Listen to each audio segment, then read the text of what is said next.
ก่อ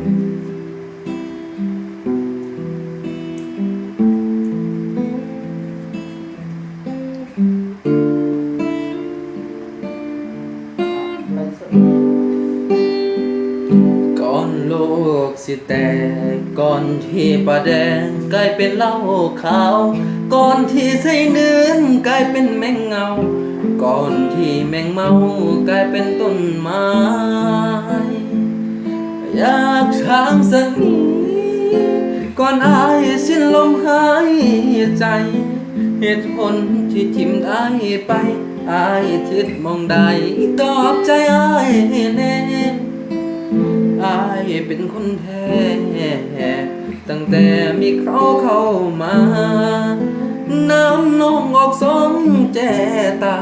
หูบ่ว่าอายปวดหัวใจมอบทั้งชีวิตทั้งลมหายใจเพราะอายรักมาสุดท้ายต้องมาอกหักเพราะถูกคนหักทิ้งไปรู้ต้นหัวใจหักเขาหลายจนมีน้ำตาแค่น้องบอกลาไอ้ก็สาไปทั้งหัวใจเจ้าเลือกพวกแล้วทิมอ้ายไปมีคนใหม่มันผิดที่เจ้าทิมอ้ายคนที่ยอมตายเห็นได้ทุกอย่างกินข้าวกำยังคือจังใจดำแพ้ลาสุดท้ายก่อนลาซอยบอกแน่นะเคยห่างอายบอกได้เห็นคนคืออายโง่คือคุยสันบอกสมมุติว่าเขาดีพอ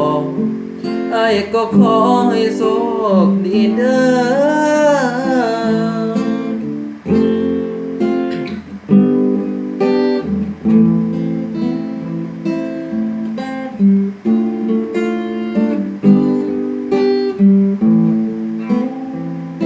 กินข้าวกับยังคือจังใจดำแท้ลาสุดท้ายก่อนลาซอยบอกแน่นะเคยหักอายบอกหรือเห็นคนคืออายโง่คือโคยสั่นบอก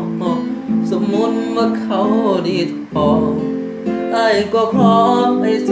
คดีเด้อสมมุติว่าเขา